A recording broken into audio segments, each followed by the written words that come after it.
Charboneau and David Lynn Miller.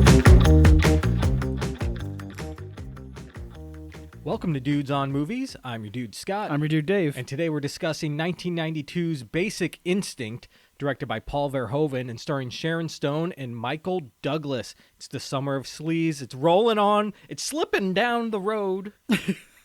Dave, why don't you give everyone a synopsis? Slipping down the road indeed, right? This is one of the noted collaborations between Paul Verhoeven and Joe Esterhaas, in which a police officer investigates the murder of a retired rock star. And as the case progresses, he and the department initially believe that the singer's wealthy novelist girlfriend is the killer. But when they investigate her, she turns out to be very seductive. And even though she's the prime suspect, the officer finds it impossible to keep his distance, and she gets involved in his life. You've probably seen variations of this story in other movies, but this is one of the most famous versions of that. And it's also got the sleaze we require for August, so that's why we're here. Yeah, it fits right in, Dave. Mm-hmm. And you put this on the schedule, so why did you pick this one? Well, I mean, seeing this movie when it originally came out became all-consuming for me. Mm-hmm. And, like, I read every article I could find about it. And back then, when movies were first released, mostly on Fridays, that day's newspaper had, like, this extended section with reviews from your local critic, along with, like, showtimes and, large renderings of the posters for that week's coming attractions. And I would stare at that Basic Instinct poster. Oh, yeah. It was in black and white and didn't even show much, but I'd seen the previews on TV, and this movie looked so electrifying, so I had to see it. And Sharon Stone, I remember, hosted Saturday Night Live around this time, and during the monologue, she's sitting in a chair, and she starts smoking a cigarette and recreates the interrogation scene. Mm-hmm. And when she tells the audience Pearl Jam is here, the crowd pops, and they cut to the band staring at her wide-eyed and drooling, like the guys in the scene. Yeah. And this was like this whole movie, this whole thing was just a big cultural moment. And even though I was too young, I needed to be part of it. And I eventually resorted to underhanded tactics to be able to go to the theater and see it. And it lived up to what I was hoping it was, and very exciting stuff for a young man. Yeah, that's awesome. I think when this came out, I was still just a few years too young to be extremely interested in it. Right. So I think I was more like still on the Jurassic Park trail. Like, I did see the poster and think, whoa, what is that movie? Uh-huh. That's a grown-up movie. Definitely a grown-up movie. You said it, dude. It wasn't until Showgirls where I started to get very interested in what Paul Verhoeven was up to. Right. And once you discover what Paul Verhoeven is up to, it is life-changing. Yeah. I did see Total Recall like 1,000 times as a kid, though. But that was more for Arnold. But Sharon Stone really, she did it for me in that movie. Yeah, that's where, like, the moments began. Yeah, and so having her in Basic Instinct, I'm surprised I wasn't just immediately drawn into it. Maybe I didn't realize she was in it at the time, But yeah, this movie was a big deal when it came out. Like, it didn't make big, like, it wasn't a huge critical success or anything. Right. But it was a cultural phenomenon. Yes, and it was a massive box office success, and like, it really, I'm glad that it's gotten a critical reappraisal in recent years. And it's also been given credit for bringing sexuality into mainstream cinema. I mean, not that it hadn't been done before. Right. But to have, like, a star like Michael Douglas, who's this famous, I mean, a second-generation son of Hollywood royalty, do this kind of thing is... Like, that just didn't happen. It's a risky move. Yeah. And I know a lot of Hollywood was hesitant to sign on to do the roles because of the risk it could. I mean, your career could be in the tank after this. People would be like, what the hell are they doing this trash for? Yeah. And it could just all turn out horrible. And Michael Douglas was like the only one who signed on. And I remember reading, too, that he at first wasn't super familiar with Sharon Stone because no one was. She wasn't a huge name yet. Yeah, right. And the producers had gone to other more A-list actresses at the time, and they were all, no one wanted to do it. Too scared. Yeah. And Michael Douglas almost didn't do it because, like, he felt Sharon Stone wasn't well known enough at the time. Yeah, he was worried. He wanted another star to carry the risk of their career going under. Right. Like Sharon Stone, yeah, she's still relatively unknown. She had done dozens of movies before this, Right. but nothing to this caliber.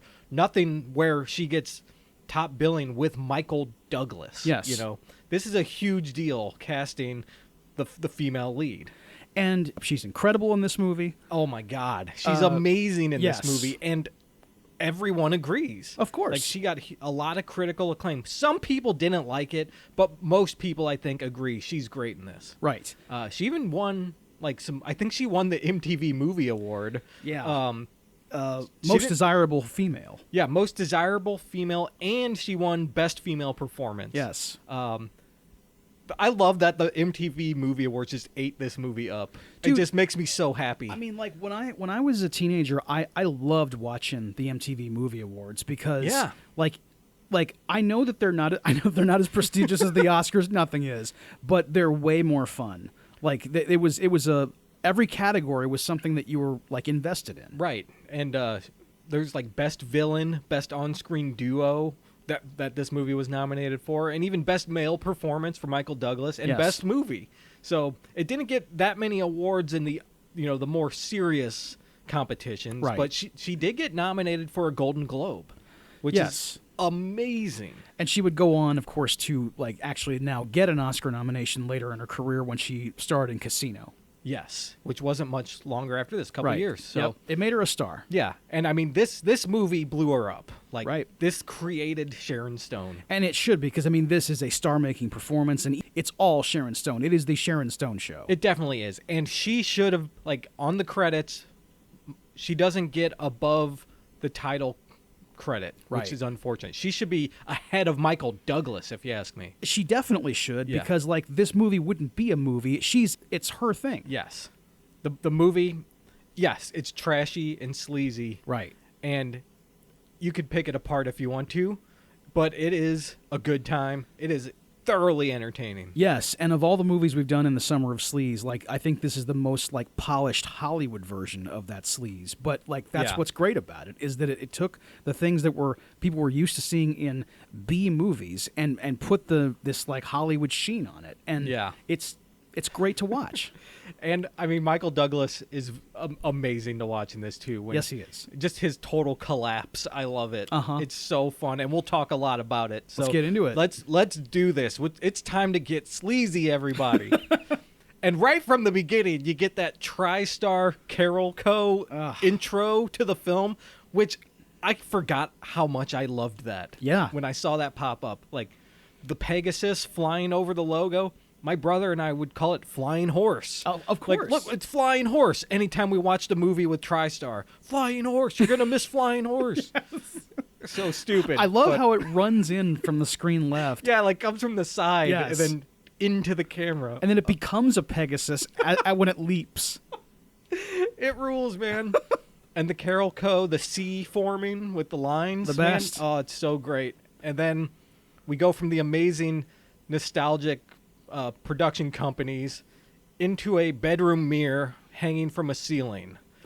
And that's the kind of movie we're getting into. When I saw it the first time, and this was the opening scene, like, we were promised sex, and you get it in the first minute. Immediately. Right. And so, yes, it is sex. There is a woman grinding away on a man, and they're having a good time. And she eventually ties his hands up to the headboard. She uses this, like, silk ribbon. It's a white silk scarf. Okay, yeah. White silk scarf. And, you know, they're all into it. They're both into it. And he's tied up, and she's going to town, and the music is swelling, and there's probably a lot of other things swelling at this point. And she's leaning back, and she, like, puts her hand down on the bed, and she grabs something from within the sheets. And as she starts to climax, she lifts the thing in the air, and it's an ice pick, and she just comes down on this guy. Starts stabbing him in the face, the chest. You get about a dozen stabs. Yes, and I love the swell of the score when she Yeah. grabs the ice pick. Na, na, na, na, na. Yeah, and then dude. she brings it down, and then it just like Oh, cymbal crash. Jerry Goldsmith, man. One of his best scores. It's awesome. Oscar nominated. Yeah. And Rob Bottin does the makeup effects in this film, dude. Yes. This guy gets a pick through his face, and you get some good blood. So the pick through the face is unfortunately not in the R-rated cut. Yes, you got to watch the unrated version. Right. In the unrated version, Johnny Boz's death is far more explicit. Because in the R-rated cut, as the killer repeatedly stabs him, after about 10 times bringing down the ice pick, you hear him screaming, and there's this abrupt cut as the blood splashes onto the killer. But then in the unrated version, it goes for another minute, including them cutting to one of the plunges going right through his nose, which makes his eyes bug out, and then another one into his neck, and then through it all, it's made clear that the killer is continuing to grind on him as she stabs him. And when she's finally done, the camera pulls back, and she's on top of him covered in blood, presumably having climaxed. And, like, it lingers there for a good 5 seconds while she's just, like, still ecstatic from the sex and from murdering this man, like, butchering him to death. She's, like, coming down from the high, of this orgasmic experience. And, it's very explicit that she's not letting this dick go to waste. That's what's happening. It's here. It's still capable. I'm going to use it. Well said.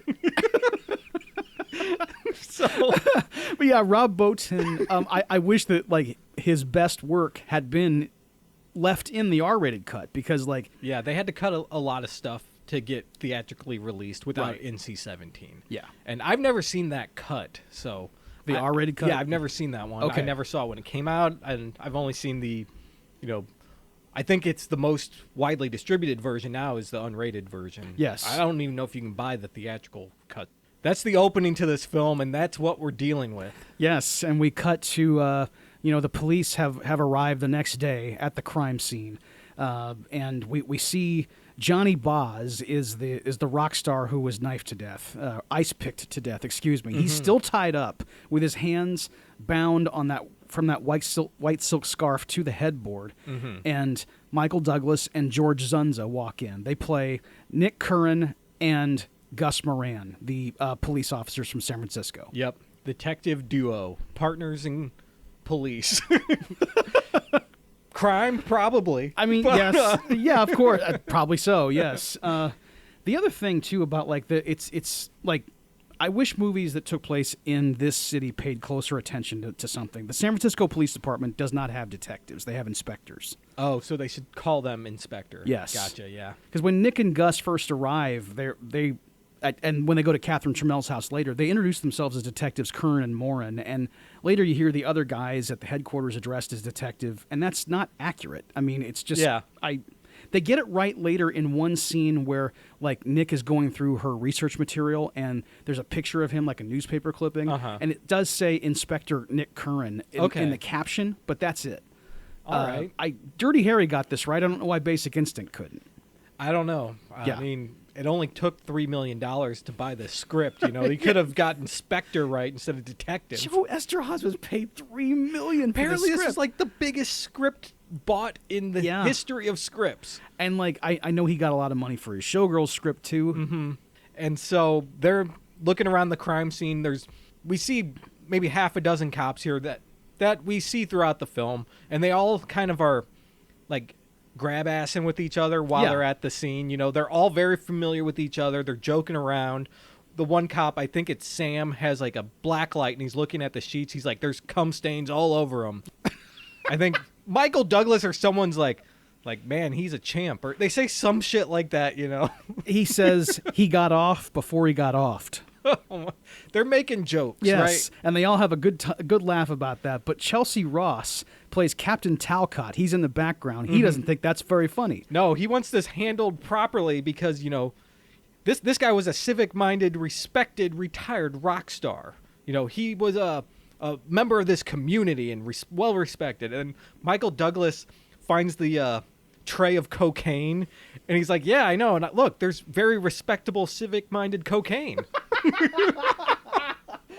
I love how the cops are just like, I mean, cops should never behave like this, right? No. But like, I just love it because we're in this really heightened, ridiculous movie.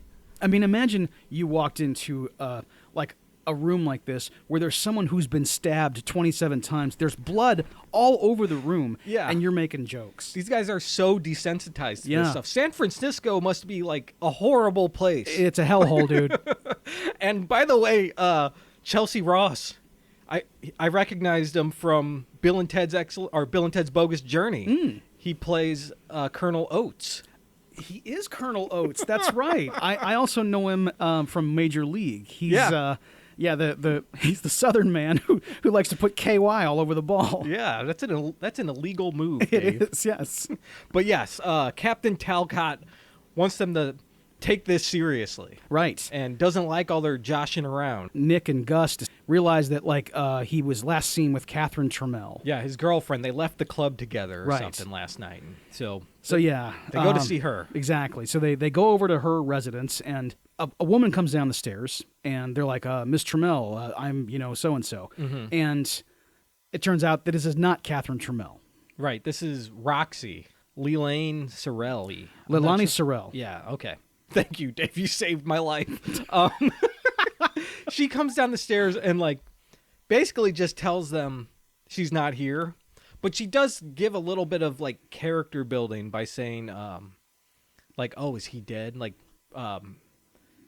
The people involved in this seem to not really care that he's dead. Yeah, they're very matter of fact about things. Yes. And so I think she also tells them that you're going to go talk to Catherine, you're just wasting your time. Right. And so they leave and go to the beach house, I guess she's at. Yes, because Roxy tells them that she is at the Catherine's other house. And they go up this hill. You got 2 houses in San Francisco? We're told later she inherited a fortune of $100 million. She's extremely rich, so yes, of course. But yes, dude, I'm telling you, this is standard for San Francisco. Like the average citizen there is this wealthy, apparently. You have to be. That place costs a fortune. I know, right? It's one of the most expensive cities on earth. Yep. And so they go over to this beach house and they find her smoking in a chair out on the deck, looking like she's overlooking the ocean on this cliffside. This is a gorgeous place, man. Yes. And so they start asking her all these questions, and she's not very cooperative, but she's not aggressive or denying anything. She's actually answering the questions, but she's not elaborating. Every response is also very calculated. She knows exactly what to say and how much to say. And sometimes it's just yes or no. Sometimes she adds a little something extra, but it's all very specific. And she's not hiding anything at all, because they ask her well, are you sorry he's dead? And she says, yeah, I liked fucking him. That's why I'm sad. It's when they first get there, they ask her, weren't you dating Johnny Boz? Because I wasn't dating him. I was fucking him. Yeah. It's great, man. Yeah, she's fantastic. Yeah, and I mean, she's just laying it out straight. I mean, like you should. You should tell your true feelings. Yes. Yeah, that's true. And she also is not afraid of them because she's very wealthy. Yeah. And she tells them to arrest me or get the fuck out of here. Which is great. I love it. And I love when they do leave and they're just driving back. Nick looks at Gus and has this smirk on his face, and Gus just goes, nice girl. Zudza's great in this, dude. Yes, he is. And so they get back to the police station, and Michael Douglas ends up going into his office, and Jean Triplehorn is there. She plays Dr. Beth Garner. She's the police psychologist. Yes. Sort of psychiatrist. He goes into her office. Oh, okay. So he goes, they have a meeting. Yes. And he sits there, and I guess he has to go here every week or something to check in. Right. Because of what he's done. And we don't know exactly what happened yet, but he's there, and he seems very sick and tired of coming to these meetings. And it's revealed that they used to date. They were going out, and now they're not anymore. I think she asks him, how's his sex life? Yes. And he's like, oh, yeah, it's great. And he's like, actually, it's horrible since we stopped dating. I'm getting calluses. Yeah, and dude, I mean, I think that was one of the first instances I remember of someone making a jacking off joke in a movie, admitting that adults do this. Mm-hmm. Because at that time when you're discovering yourself, you think you're the only person on earth who does this activity. You and Satan. That's about it. That's it. For Sure. You are definitely scared about that. And so she's like, she's trying to get him to like calm down and like actually be rational and take this seriously. And he's just really upset about it. Yes. He goes on. I think he says something about like, I'm just the average, healthy, totally fucked up cop. Man, yeah, which he is, and that's why he wants out of this, because he doesn't feel like he needs to be doing this. But he's also like, when she asks him, about the sex life, well, how's the coke? Yeah. Okay, so you regularly use cocaine, and you're just still an active police officer. Great. Yeah, I guess he had issues. And then, did you quit smoking? Yeah, I quit smoking. I still quit. Okay. Yes, and she asks him, other things, and he keeps saying things are fine, and he wants to be out of this, and he wants her to give the recommendation to Internal Affairs that he is, like you said, a totally normal but totally fucked up cop, which I guess would be good enough for San Francisco. And she tells him yes, and he tells her thank you, and as he walks out, she says, I still miss you, Nick. Mm-hmm. I feel like this relationship is extremely inappropriate. I would agree with you. Beth is very intelligent, but she's also super irresponsible. And as the movie goes on, you find out that she's insecure and also holds back important information. Yeah. She's a flawed character for sure. And, I mean, we're watching Basic Instinct, so every character is going to be pretty horrible. I mean, everybody's a mess. And so he leaves, and then we get a scene with all the cops out at their desks, all talking about the case. This is where they find out Catherine's worth like $100 million. She went to Berkeley. She's incredibly intelligent. She has multiple degrees. She's a famous writer, and like she's not just an average person. Right. They go through her credentials, and they I guess her parents died in a boating accident when she was very young. The boat exploded, and she inherited their fortune. It just sounds... I shouldn't be laughing, but it just sounds like utterly... It's something that happens to rich people, right? Like, yes. That's what... That could only happen on a luxury yacht with rich people on it. Yeah. Thank God. I mean, there's probably hillbillies with dynamite in their little fishing boats, and those probably go up every now and then. Well, yeah. I mean, I guess when you go catfisting, sometimes the things can go wrong. But yeah. And so they find out that she's a writer, and one of the books she wrote is about a retired rock star who gets murdered by his girlfriend with an ice pick in the same exact fashion that the crime scene was laid out in. And we cut to Michael Douglas in his apartment, sitting under a lamp reading a book. And he gets on his phone, he calls up Gus, he goes, page 57, cowboy. She does him with an ice pick. And then we see the actual book, and this Love Hurts paperback is a great prop. Mm-hmm. I especially like the detail of the multi-purpose hole that's a heart on the front cover, and then it turns into this sucking chest wound when you open the cover, and you see like the full illustration of the man tied to the bed frame. I didn't notice. Dude, check it out again. It's great. Like, they went to a lot of trouble to make this like an actual, because I had a book like this, Mark Frost's The List of Seven, that had that. It was almost like an interactive cover. I've seen covers like that. They're always awesome. Yes. I love that a lot. And so they end up having a big meeting, and like Stephen Tobolowsky is there telling them, like, I guess he's a profiler or something. Right. I don't know, but he's telling them like, okay, either A, Catherine Trammell did this, and she's going to use the excuse that why would I write a book and then do it exactly that way? That would be stupid, right? I'm not that dumb. Or B, a reader of the book has done it, and they're also crazy. So those are your options. Yes, and he's being very academic about things, and Jean Triplehorn, Beth, is there to translate his his technical language into just regular, normal English, regular guess. Cop talk, so that they can understand him. And several times in this movie, they work hard to like set up Beth as a red herring. Mm-hmm. And I think it's sometimes clumsily done. Okay. In this meeting with Stephen Tobolowsky, she gets this unmotivated close-up. It's when he's discussing the killer's MO. Like, they just cut right to her looking serious. And then she kind of like looks to her side. I remember that specifically going, why are they doing this? Why'd they cut to Jean Triplehorn in this moment? So I didn't notice that. So she looks to the side. Do we then cut to what she's looking at? No. Okay. So it looks suspicious. Yes. She looks around really suspiciously. Okay. All right. Because I could understand if she looked to the side and then we get a shot of Nick like glancing over at her, you know, in response. Like Right. that would be maybe a little different meaning. Right. But without a follow-up cut, she just looks dubious. Yes, exactly. It's like looking like she looks like she might be guilty of something. Okay. And Awesome. yeah. And I remember at the other thing about this scene is at the end of it, you know, Stephen Tobolowsky just says, you're dealing with someone very dangerous and very ill. Mm-hmm. And that statement sticks with you as Nick keeps getting closer and going back to see Catherine again and again. Yeah. So, where do we go from here? I think we catch up with Wayne Knight for a moment, I think. We go to the hallway and he's Yeah. like out there. ADA John Corelli, Wayne Knight. He's saying, you guys have no evidence. Like, this is weak. We can't do anything about this. Right. We need to find something better.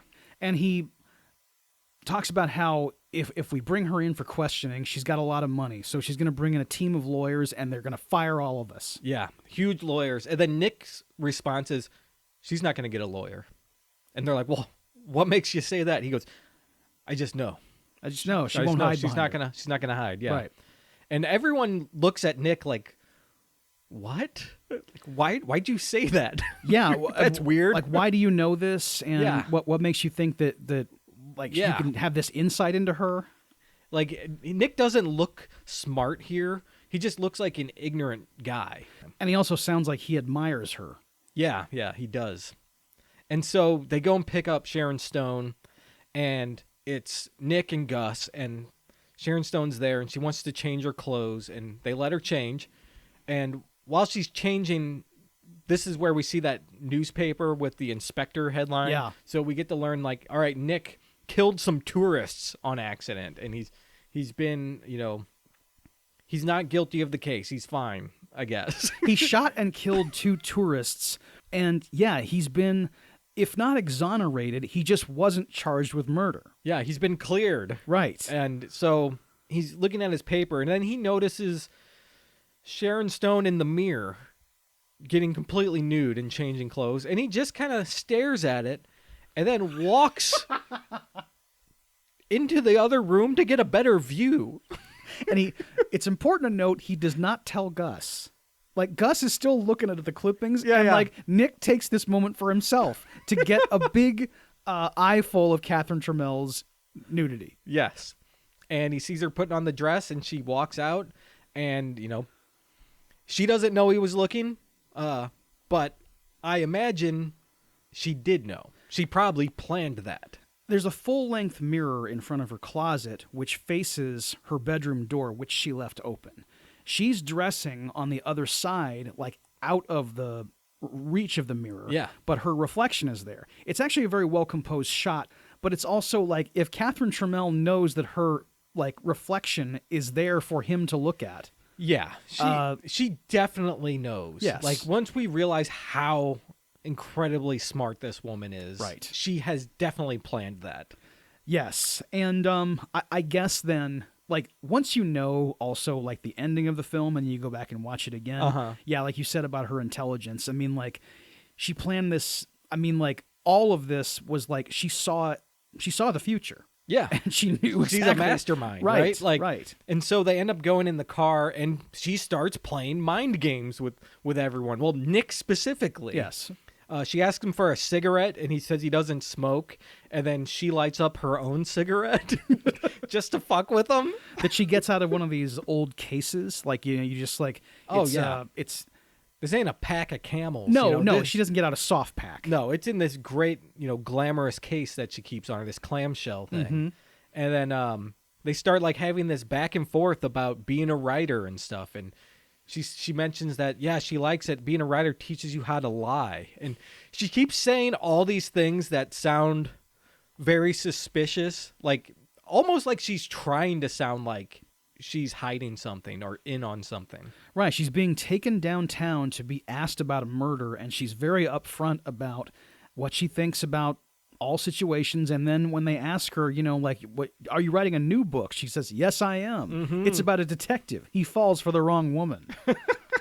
And she's in the back seat, and Michael Douglas is in the passenger seat while Gus is driving, and he's kind of like leaning back over and like talking to her. So you get that good shot from the back seat. We're looking at Michael Douglas like looking back over his shoulder, and as she's saying these things, he's kind of just in disbelief at what he's hearing. Because he asked her, like, well, what happens? She kills him. I love it. Like, this is the start of their game, right? It's so good. I love it. And, you know, when they get to the station, they go into the interrogation room, and it's like, it's a great set. I love the lighting of the place. It's a cool set. I've never seen an interrogation room like this anywhere. I haven't either. They're never this sexy. No, this is like a federal secret base interrogation room. The whole precinct is like this too. Like the at least the hallways and the interrogation rooms are they all have like this ambient mood lighting, and they go in there, and she has waived her right to an attorney, and they're like, what? And they look at Nick like, you were right. Yeah. And then she sits down and facing all the cops. There's half a dozen guys there. Right. And she very confidently lights a cigarette, and the famous line, you know, like, oh, there's no smoking in this building, Mr. Mel. What are you going to do, charge me with smoking? Great line. Great sentiment. Really too. good. Really good. And yeah, she starts doing the same thing that she's been doing this whole time. She's playing these head games, and she's giving these answers that make her sound guilty, but they're really not. She's not admitting to anything, but she doesn't care about the guy. She really doesn't care about the investigation. She is intimidating them, right? For sure. She has like, I said there's a bunch of guys there. Literally, there's men. There's like 6 or 7 men all facing her. Yeah. And she's sitting in the middle of this room without a table, and she takes the power from them immediately. And she's wearing a white dress, sleeveless, that's got a short skirt on it, and she's got her legs crossed, and she's holding a cigarette aloft like Barbara Stanwyck. She's in command of this room. Yes. And when she like starts talking about Johnny Boz, about being, again, very upfront about their relationship. Yeah, we were together. We weren't a couple, but we had sex quite a few times, and I liked him to use his hands. Yeah, I didn't tie him up. Right. I liked him to use them. And then they're like, well, later that comes back around like, well, I thought you liked people to use your hands. She says, no, I said I liked him to use his hands. She Very never specific. forgets what she said, 2 seconds ago. Like, you can't trip her up. It's so good. And then they get on the topic of drugs, and they ask her, like, well, what kind of drugs were you using? And she says, cocaine. And she looks at Nick and says, have you ever fucked on cocaine, Nick? And the room is kind of stunned. And then this is the famous moment. She says that to Nick, and then uncrosses her legs, and you get a full frontal shot for a brief moment. Other leg goes over. We cut to everyone's faces with jaws on the floor, and we cut back to Catherine Trammell, and she says, it's nice. Takes a drag. And yes. This is the most famous moment in the movie, probably. Yeah, it probably is. Yes. Catherine wearing no underwear, crossing her legs, and all the men lean forward to get a look at her exposed genitals. Mm-hmm. Now, in several interviews, along with her autobiography, Sharon Stone has said that Paul Verhoeven wasn't fully straight with her, and that this was filmed without her consent. So, now, she's also said that while she didn't appreciate what he did, that it was ultimately effective for the scene. Like, she understands why it needed I agree. to be there. Yeah, I agree with that. But I remember her one quote in like 2021 was that, I just wish he hadn't stole it from me. Yeah. Which that's totally understandable. Right. I read that he convinced her to take her underwear off because it was ruining the light or something. Yes. Like I don't know, some bullshit thing. I don't know. Right. Maybe when she uncrossed her legs, there was a reflection on the underwear and it got in the camera. I don't know. It sounds like an excuse to me.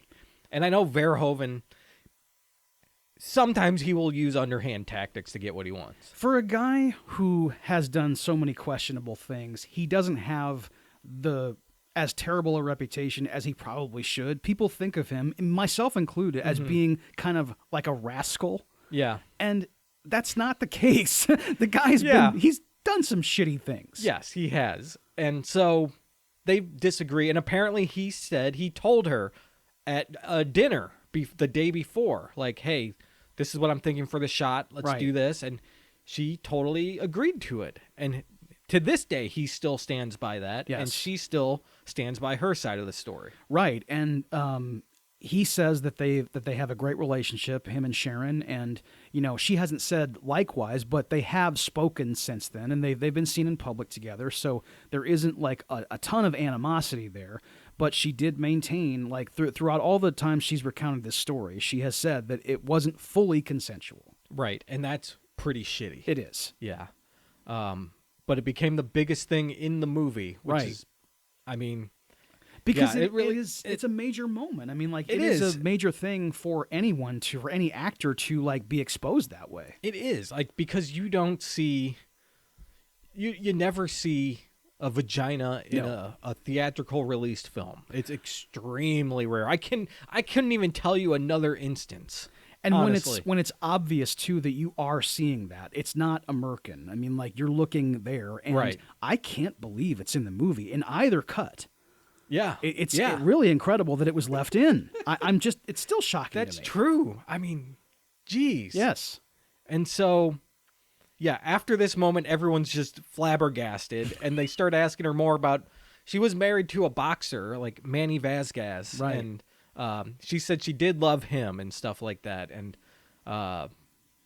I don't know. They talk about their relationship, and he ended up dying too, right? How did he die? In the ring? He was killed in the ring. So Catherine wasn't a suspect there. Right. But a lot of people around her end up dying, is what we come to find out. And like Gus even made that connection, like even before this. Everybody she knows seems to wind up dead. And, yes. And then she finally just says full on, should I take a polygraph? Yeah. Like it's a great idea. Hey, let me do it. Yes. It sounds cool. Because she can't wait to go in there and defeat this machine. Yes. And she passes with flying colors. The guy who like administers the test comes out, and he's just like, I have never seen anything like this in my entire life. Yeah, he's just like I guess the graph shows like no irregular heartbeats, no on anything. Yeah, like her pulse was just even the entire time. He says like either she's the greatest liar in the world or the machine's broken. Yeah, like this is too good. Yes, right. And everyone's like, all right, well, she didn't do it. Yeah. We asked her. The test is like everything is pointing away from her right now. Right. And Nick's like, I don't believe it. I don't believe that test because I know people who have done the same thing. Yes. And he doesn't say who, but immediately I thought, oh, he passed the lie detector test, didn't he? This fucking asshole. This fucking internal affairs waiting to happen. Wait, already did happen probably multiple times. For sure. You know that shooter thing Gene wasn't Triple the first Horn. incident. Yeah, yes. This guy? Come on. And so they're standing there, and Trammell says, well, I need someone to give me a ride home. And Nick volunteers pretty quickly. Because she's been talking to him in the interrogation, like she's like singled him out for some reason. And Phil, during the investigation, just like, do you two know each other? And they're like both like, no, not at all. Yeah. Like Nick is very defensive, and then she just goes, no. Yeah, Nick's like nervous about it. Like, no, I swear to God, I don't know her. And then he offers her a ride, which, I mean, look, just put her in a squad car, have a couple patrolmen take her home. Bring a cab, do something. Or something, yes. Nick, what are you doing? Because he likes this. Of course, dude. And I mean, like, he's getting too close. He takes her home to one of her houses. It's the one that's actually in town this time. And it's like when Nick drops Catherine off after the interrogation, there's a cool shot where the raindrops from the windows are reflected on their faces as they make these sexy threats to each other. Yeah. Because he just full on says, you know a lot about me, don't you? And then she just looks at him like with that great face, and oh yeah, and she's pretty much telling him it's about to get worse. Yeah, she says the same thing back to him, and she's like, well, you know a lot about me. You know I don't wear underwear. Like, she's like, I love how you called it sexy threats, because that's throughout the rest of the movie. Most of their conversations are sexy threats to each other, and they both love it. And there's a big scene coming up where it is nothing but that. Oh, man, it's so good. And so he ends up going to this cop bar afterwards where, like, all his partners and stuff are there, and he decides to order some Jack Daniels. He He's getting back on the sauce after this day. Right. He's got to. He's had a rough day, so it's time for a double bourbon And on the rocks. everyone immediately is like, "What's up with you and this broad? Come on, man, tell us." Right. He's like, "I swear, I don't know her. I don't know what's going on." And like at some point, Beth walks into the bar, Yeah. and in the next booth is Daniel von Bargen playing Marty Nielsen, who's the head of internal affairs. And look, I think that Inspector Nick Curran shouldn't be a police officer anymore. No, after he what he should did. not be doing this. No. Right. No, that badge is gone. Absolutely. But I hate the internal affairs guy. And I hate that the movie represents internal affairs in the form of this guy. Like, yeah, as if they're the bad guys. Like, I mean, he is fully portrayed as the villain, like a guy who would drunkenly like confront you in a bar like this and taunt you. this guy's job is to get rid of people who do this. Yes. And he does it like in front of like one of the lieutenants and Everyone. and just like, I mean, He's look at loud this. about it. Yes. Oh, you get back on the sauce, huh, shooter? He's like the bully at the lunchroom, during school. I like, know. Picking on him. That's how he behaves. And they start yelling at each other, getting each other's face, and Beth runs up and breaks it up. Stop it, you guys, stop it. And then Yes. immediately, Nick and Beth are like super horny, and he's like, "Hey, you want to go?" And she goes, "Yes." Dude, I mean, everybody is so unprofessional I know. at this SFPD. Like Marty Nielsen carrying on the way he was, Nick taking the bait, and then Beth like saying, "Let's go back to my place and fuck." Yes. All within a matter of minutes. In front of their colleagues. In front of everyone. Yeah. This is like an apartment Christmas party. I mean, come yes, on. I know. This is crazy. Yes. And so they end up going back. Is it Gene Triplehorn's apartment? Yes. Is this Nick's? Okay. Yes, So it's they Beth's go there. apartment. They go to this like nice, sexy apartment, and they get in there. They start grabbing each other and kissing, and he pushes her against the wall and like rips her blouse apart. Which I kind of like that move, but I always think, man, you're destroying that shirt.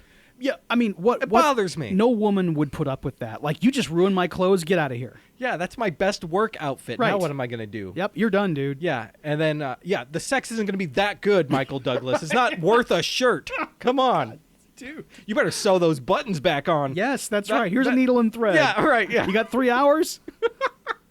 and so, yeah, they continue to go at it, and she eventually wants him to stop because he's getting very rough, violent.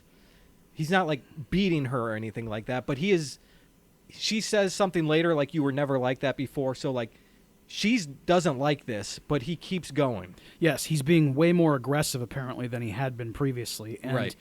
And at one point, like when he backs himself up against the wall and he's clutching her from behind and he's got like his fingers in her mouth, and it is very animalistic, and it looks like both of them are having a good time for Yeah. a minute. Yeah. And then it becomes something different because like when he pushes her over to the couch and bends her over there, that's when it looks like she is not liking this, and she tries to tell him to stop. Right.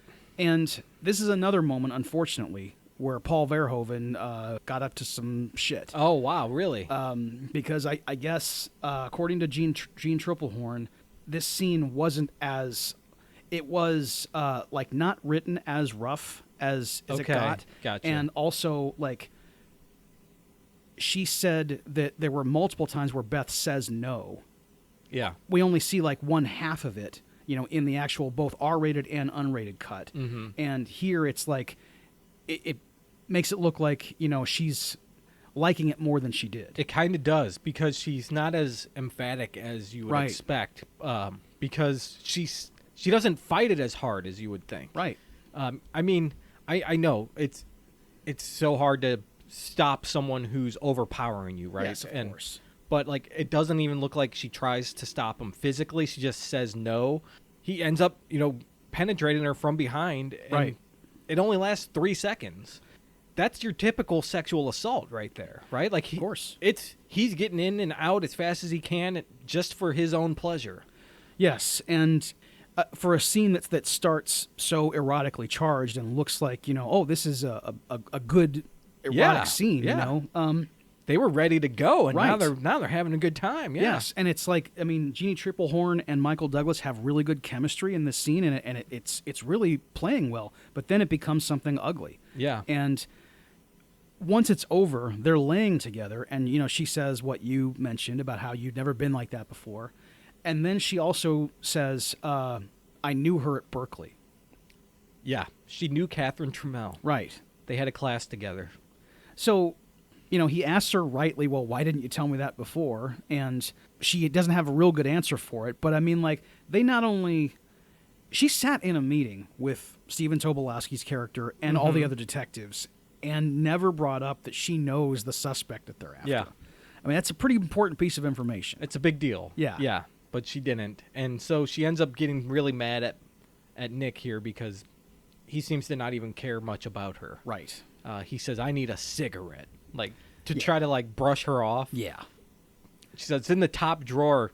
Get it on your way out," and slams the door on him. Oh man, she gets out of that bed fast. She's like, "I'm not laying here with this dick. No. No Right. way." And so yeah, we cut back to the cops, and we find out that at Berkeley, while Catherine Trammell was in school there, one of the professors was murdered with an ice pick. And they're like, well, shit, we got to double down on this investigation. There are too many coincidences. Yes, and I love that the task force is they let her go last night because she beat the polygraph and she didn't they didn't get a confession out of her. And the next day they're like, well, let's see, let's look a little further into this, and then we find out that there's other circumstantial evidence. Yeah. And so they put each guy on part of the case. And Nick, who came in to the station looking like he was up all night, he's smoking cigarettes now, and everybody notices that. The chief tells him, you see where she leads. So Nick is apparently supposed to tail Catherine Trammell for the rest of the day. Yeah. And we get some really cool stunt driving here. Yes, we do. He follows her from one of her amazing It's the one that's San in town. Francisco mansions. Yeah, And she's driving this great Lotus. I don't know what model it is, but Yeah. it is awesome. And she's got matching black and white Lotuses at her beach house. She has a white one too? Yes. What the? Come I know. on. It's amazing. Dude. And so, she's driving this around town, and he's following her, and they end up on, the Pacific Coast Highway, and it's immediately a police, a chase. Yeah. She's trying to lose this guy. We don't even see, casual following. It just immediately, he's chasing her down. And I love that, when we initially go in, my favorite part of the car chase is this initial helicopter shot where you see all the cars driving peacefully through the mountains, and then it zooms in on the Lotus.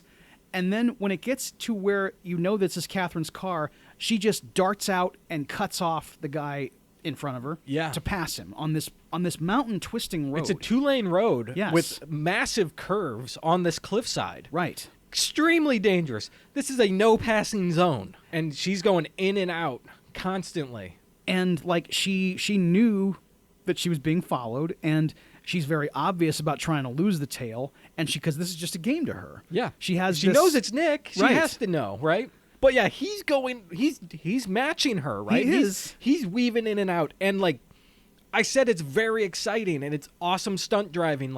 It really is. It's cool. This is real driving on these real streets. There's actual cars having near misses left and right on these tiny mountainside roads. And if you ever go up, PCH and you're on these roads, I mean, Yeah. it is.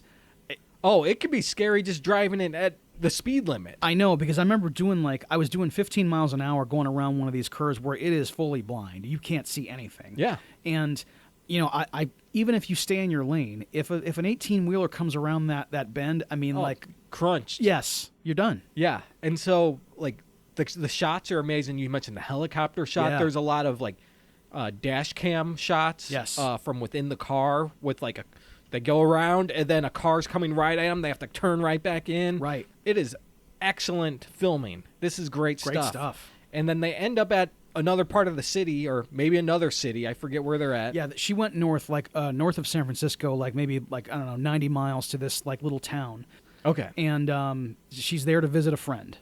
Yeah, and it's this woman named Hazel Dobkins, Right. played by Dorothy Malone. Yeah, Dorothy Malone. She's an older woman, and she's there all day, just sitting out front. So Michael Douglas has to just sit there all day in his car. Yes, he just parks, scope out the place, and he's going to sit there until Catherine leaves. Mm-hmm. And she does, and it looks like she was just there talking to this old lady all day, and she was smiling, had a good time, and she gets in the car, and he follows her, and within the first 10 meters, she starts taking off again as fast as she can. Because they're still in town. Like, they're in the downtown area there, and then she just darts out again. And it's just, like, the music starts. Through the traffic. Yes. She knows that, like, Nick is behind her, so she's going to, like, take him on a chase again. Right. And you don't get much of a chase because she goes through some stoplights, and he just gets, like, stuck in all the cars. He can't do anything. She loses him. Yeah, she loses him pretty quickly.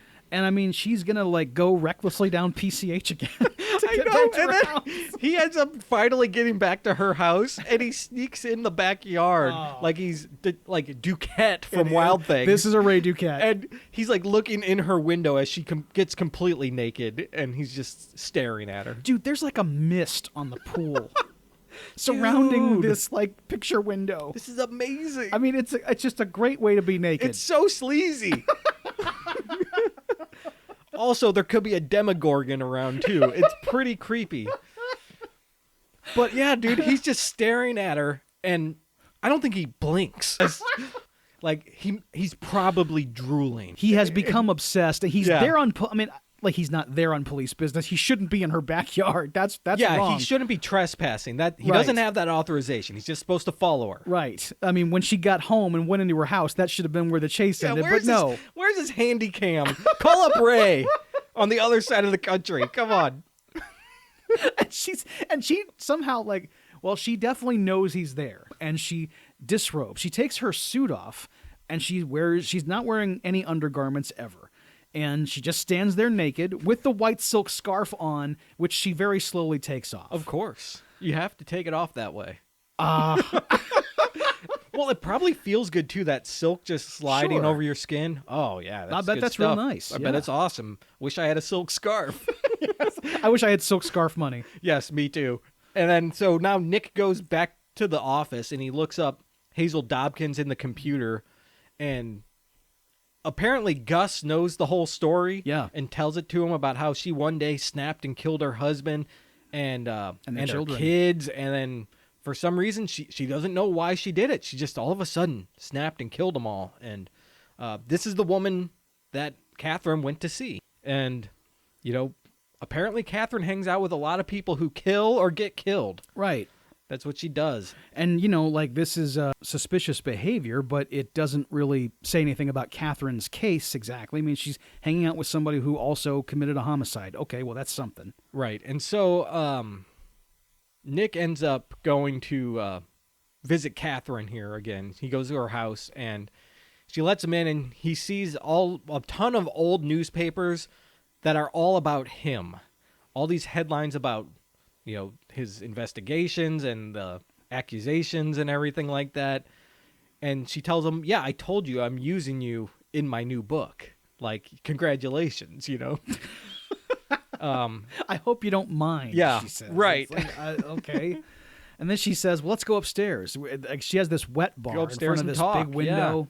Yeah. And this beach house has this incredible view, where you're just looking out over the ocean and the cliffs. And she's walking around, and she starts, she gets out this giant block of ice. And then she gets this ice pick out and just starts to, bring it down expertly to crack this ice apart. Yep, she's done this before. And he asks her, you got something against ice cubes? And she chuckles, ha ha ha, And I like the rough edges. I like rough edges, yeah. Ooh, baby. Good stuff. Yeah. This whole scene is a total seduction. Well, yeah. I love it, man. And she asks him, like, so what does it feel like to kill somebody?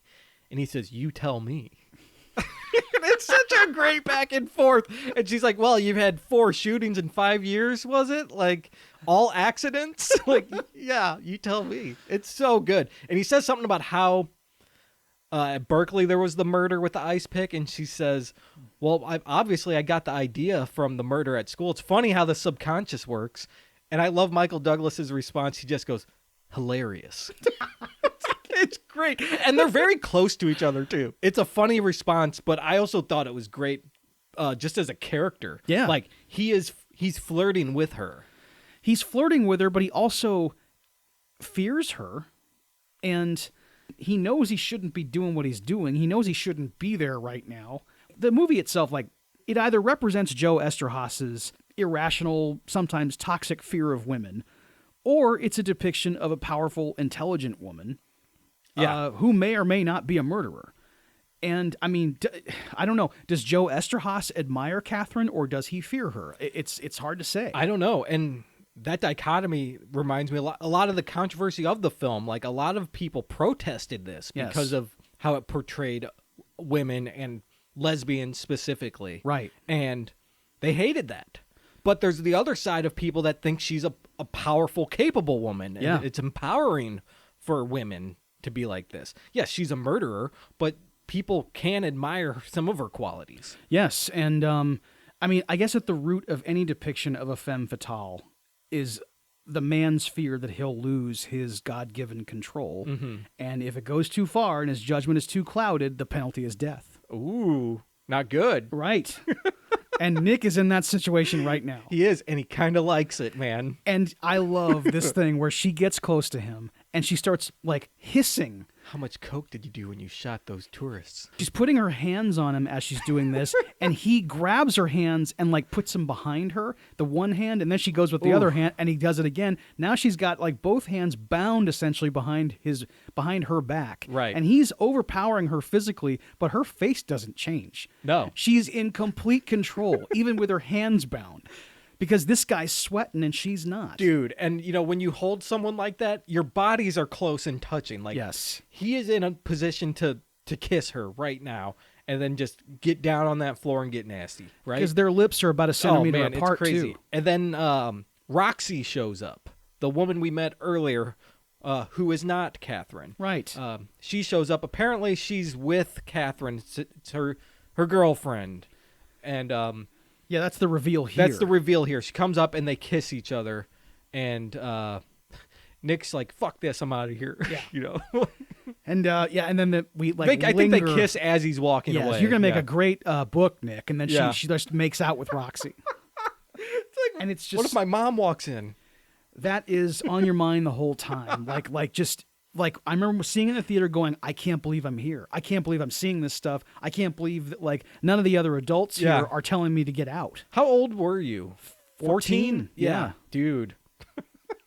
That must have been the greatest thing ever. Yeah, I could have been, maybe I was 15. I can't remember exactly. But either way, I was less than R-rated age, and I had no business being there, but they let me in. So how did you get in? Well, I mean, at this theater, it was called Super Savers. It was the the second run theater. Yes. So I would go there, and I saw tons of R-rated movies from like age 11 on. I just would go there, and they didn't care. I mean, I saw Roadhouse when I was in 6th grade. Did you buy a ticket for that film? Yes. Okay. Yeah. I said one for Basic Instinct, because I've been to places like that where you just buy a ticket and you can go to any movie you want. They don't really care, you know. I never did that tactic. It was always just I said in a loud, steady voice, I would like to see an R-rated movie. Yes. What's the sleaziest thing you got? That's right. Let me get in there. Ticket for one, please.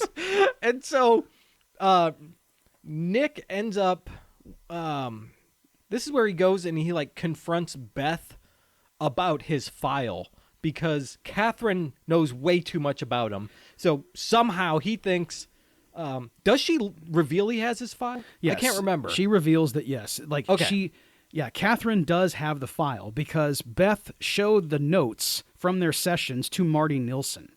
Yeah. And from Internal Affairs. So that's when he busts into the Internal Affairs office, goes into Marty Nilsson's, grabs him. You sold her my file, didn't you, motherfucker? Puts him up against the wall. I love it. He tries to start roughing up Nilsson, and like these other cops are there. They like get him off of him. Right. One of them's Mitch Pileggi, plays A.D. Skinner on the X-Files, and he has his gun drawn, and it's on Michael Douglas's temple.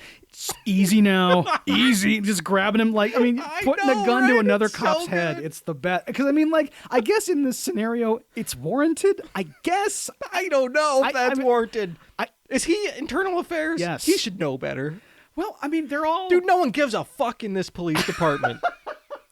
Yeah. There needs to be internal affairs. I guess to cover this. Warranted was a little strong. Yes, it's just that Feds have to be involved in this. Yes. But I love it. I love how intense it gets. It's Michael Douglas at his most pissed off. Oh, yeah. And he doesn't fucking care about anything. Nilsson's kind of like, yeah, whatever, like posturing at him too. You're It's out, so Curran. You fucked yourself. Now, you can't, as the internal affairs guy, you can't yell that stuff. You can't threaten the guy. I don't care what he did. It fucking rules. And nothing happens. He just gets like get out of here. It's a reprimand. I mean, he ends up it's just this is bad behavior. He goes out to his car and Gus is coming out, hey man, what are you doing? They're gonna take your badge from me. And he goes, no, I'll be okay. And then Gus asks him as he's in his car, well, what is it you got between you and Catherine? He just goes, she knows me, Gus. She knows where I live and breathe. Okay, dude. Now it's time to say goodbye. Yeah. Don't go to her house. No way. And he doesn't. He goes to his apartment, right? And Beth comes and visits him at his apartment. And he doesn't want to talk to her because of what happened. She gave Nilsson the file and he gave it to Catherine and all this crap. And she ends up using her keys that she had to get into the apartment. She has this Bart Simpson keychain, which is awesome. It is great. Dude, it's 92, man. And it's very prominently displayed. You're supposed to notice this Bart this Simpson is a keychain. Bart Simpson keychain. Remember that. Yep. And they start arguing and stuff about what has happened because he feels that she betrayed his trust, and which it's a patient-client relationship. You can't break that oath. I guess. I don't know what it's like in the police force. Maybe you can, but I don't think you can. Well, she said when Nick confronted her that Marty Nilsson said that she wasn't. It wasn't appropriate. Exactly. That, because we had a relationship that she wasn't objective. Now, that might be true. Conflict of interest. Yes. But, Beth, at that moment, you have to, go to your psychiatric colleagues or the head of the department or whatever and say, okay, Marty wants to see his files. That's not right. Right. And if that's the case, why is she still meeting with him every week to diagnose him? It's so... It's out of control. Yeah, where's Colonel Oates? What's he doing? He needs to take care of his police department. Colonel Oates cares about his image and nothing else. His boot camp. Yes. Yeah, and so, man, they get in this fight. She reveals that, and, she ends up, leaving the apartment. Fuck this shit, right? Right. And he's getting wasted here, too, by the way. And he gets real personal with her, too. He gets real personal. Yeah. Yeah. Dave, why don't we take a break real quick, and we'll come back, and we'll find out what happens. Yes.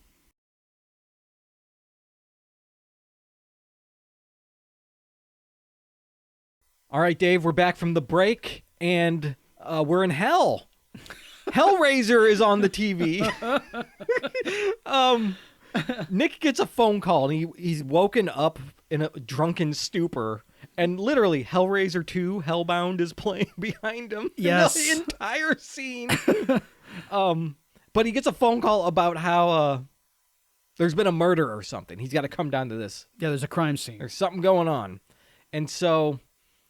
I love how they handled this scene and how they handle the reveal, because a lot of it's done through POV of Nick walking through the crowd of officers, all turning and looking at him as he approaches this car that's in this alley. And as he gets closer and closer, we start to see what's happened, and there's a body slumped over the steering wheel with a gunshot wound to the head, and it turns out it's Nilsson. He's been killed with a .38. And the chief, Phil, says, "Let me see your gun, Nick." I love when he gives it to him. He sniffs it. He sniffs the gun. Yeah, because this is fresh. I mean, I guess that's a good way of an immediate test to see what's going on. What were you watching, Nick? Hellraiser? Right. Only a murderer would watch Hellraiser 2. You like Ashley Lawrence, Nick? Yeah, was that engineer chasing Christy down the hall? What was happening, Nick? She trying to get out of hell? What's going on here? Sniff. I know. And then we cut to an interrogation room. It's the same one. And Nick is now sitting there. He's smoking cigarettes. Oh, yeah. And he gives the same line, what are you going to do, arrest me for smoking? Yeah. It mirrors exactly what Catherine Trammell did in her interrogation. Right. And then he also has the same alibi that Catherine had, because she mentioned that, like, I'd have to be pretty stupid to, like, write a book about a retired rock and roll star who gets murdered with an ice pick by his girlfriend and then do the exact same thing. He says the same thing here. Yep. You guys all saw me go into Marty Nilsson's office, and then that night he gets shot and killed. Yeah. That there's no way that was me. Yeah, I'm not that stupid. Right. Yeah, it's great. And so it goes on for a few minutes, and he just gets more and more indignant about everything the whole time. And they end up putting him on leave, which they should have done years ago. Dude, permanent when he leave. killed 2 people. Well, Catherine said you killed like 4 people in 5 years. So this is this is only one of his problems. We don't even. There's at least 2 instances, maybe 3. And I mean, like, there is no proof that he killed Marty Nilsson, but even with that whole thing of like, oh, well, there's no way I would do that. Well, there is a way you'd do that. You could, like, if you were mad enough to like, go in there and like start manhandling this guy, you probably were mad enough to kill him too. Yes. So if they think you killed the head of internal affairs, just being on leave is not enough.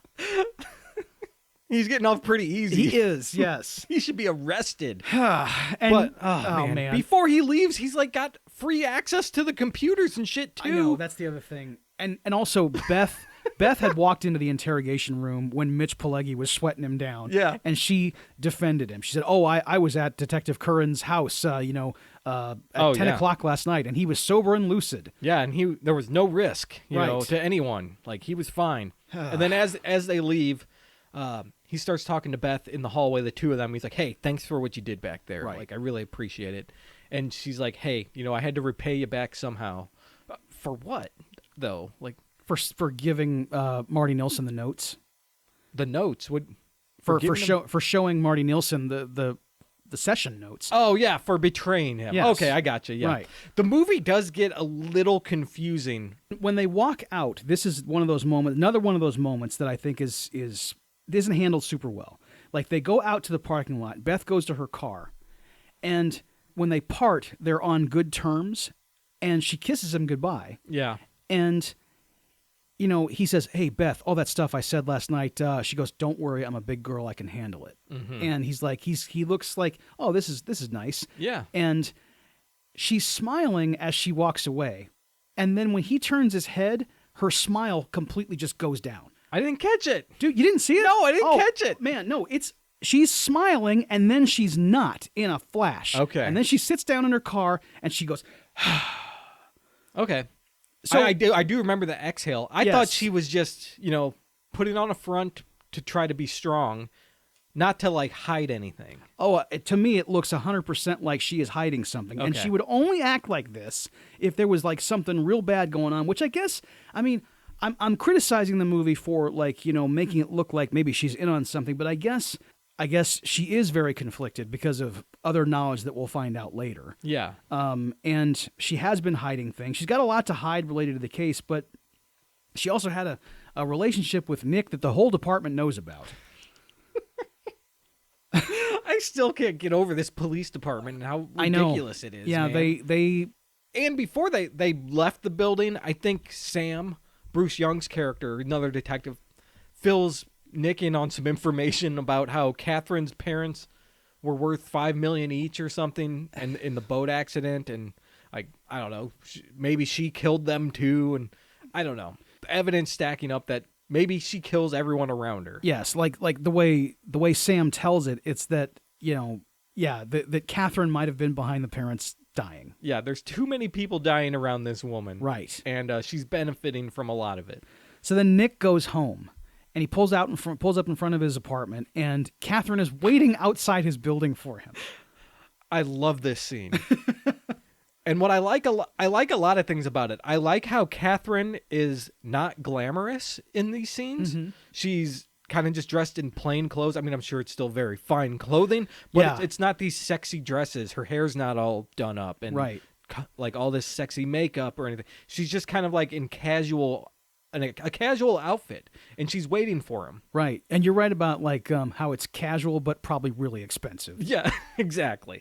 And so he ends up inviting her up for a drink, and she says something about like how, like, we probably shouldn't do that, like it's, the investigation and everything, and he really doesn't give a fuck. I think he even says that. He's just like, in this moment, he's being like super casual about the whole thing. And like at one point she goes, "Why doesn't Gus like me?" He goes, "I like you." And then they go in and he offers her a drink and he gets out. Yeah, he's got a brown bag of groceries. Yes. And all he has in it is some Jack Daniels. Yes. And he pours her a glass, and he's like, "Oh, I just love it on the rocks." And then, okay, well, you got some ice? He gets out the big, I don't know why no one in this city has an ice tray, but like he gets out the big chunk of it. I think he planned this because it's in like a Ziploc bag or some shit, like this giant thing of ice. Looks like he just made it with what he had because he was hoping she'd come over and he'd have a big chunk of ice that she could cut up. Well, shit. That's how I interpreted that. Okay.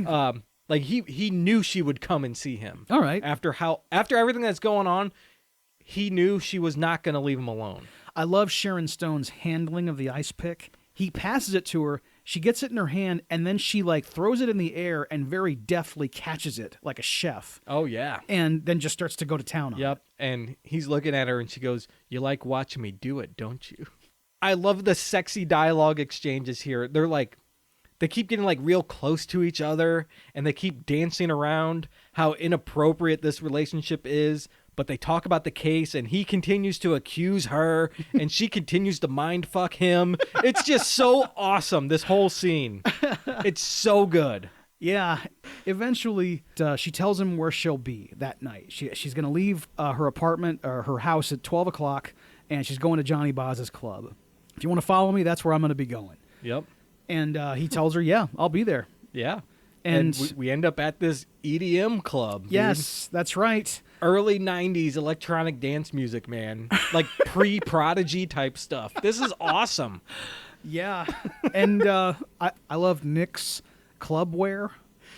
It's so casual. Yeah. It's like not an outfit for this club. No, he's got like he just came from J. Crew or something. Dude, it's a forest green V-neck sweater. And I like his plunging neckline. I like he's got a little cleavage there. Yeah, you got to have a little bit of that. Right. Oh, yeah, it's sexy looking. Right. But it's not a sexy outfit. No, like he doesn't look like the other club goers for sure. No, not at all. And he's walking around, and he finally sees her, and we follow Roxy into the men's room. And when she opens up the door, the men's room is just full of like all these, like club people, and they're doing drugs. And at one point, like, someone's got like an E and they like suck it off somebody's tongue. And then we go into one of the stalls. He walks over. Catherine is in there with a drug dealer. She's sitting on the toilet, and he's cutting up some cocaine for her. Mm-hmm. She's blowing rails, and she sees Nick, and she grabs Roxy, who then straddles her, and she seductively looks at Nick and closes the door with her high heel. And then we're back on the dance floor, and the pursuit is on again. It rules because this whole scene went on for maybe a minute or two of him going through the crowd of people and ending up in the bathroom and all that. And it ends with her slamming the door in his face. And it makes you think for a moment, well, she doesn't want to see him. Mm-hmm. But then they're out on the dance floor, and she's dancing with Roxy, and I love how he just kind of lurches through this crowd. Yes. Like he's not like moving to the beat or anything. He's just kind of walking like this, like stiff oak through the crowd. And she's dancing with Roxy, and she sees him just standing there in the middle of the dance floor, staring at her, like he's like drooling essentially. Like, but he looks like cool and collected. Like he doesn't look nervous. Right. He looks like, I'm here to fuck. What are you here for? Like, that's what he looks like. This is as brave and as bold as Nick gets. Mm-hmm. Like, he's been, to this point, played for a sap in most of in all of his encounters with Catherine. In this one, he's trying to take some control of things. And eventually, he starts dancing with Catherine. When Catherine finally, like, teases too much, Nick just grabs her. And I guess because he's so forceful, that's kind of what she wanted. Yeah. And then they start making out. Yeah. And I love how you said, like, he dances with her. He kind of just stands there while she grinds on him. She dances around him. Because this guy can't dance. No. He's not even moving. No, he's not. But I love that he's he's so out of place here, right? And you can look at him in a split second. You're like, why is that guy's? Whose dad is that, right? But she is just like so turned on by this, and they're making out and like really having a go at it. And then we cut to them at her place. And here it is, everyone. Yeah. This is the moment we've all been waiting for. It's the fuck of the century.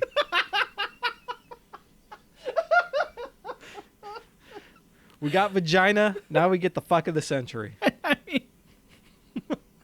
This is quite a sex scene.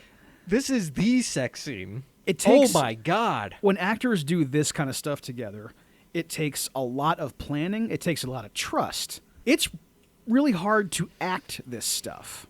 Yeah, extremely hard. Right. The other major change from the R-rated to the unrated cut was during this first sex scene. In the R-rated version, when Nick goes between Catherine's legs, like she looks down anticipating that he's going to perform cunnilingus, and then she throws her head back, implying that what's happening, and then it cuts to the next sequence where they're rolling around.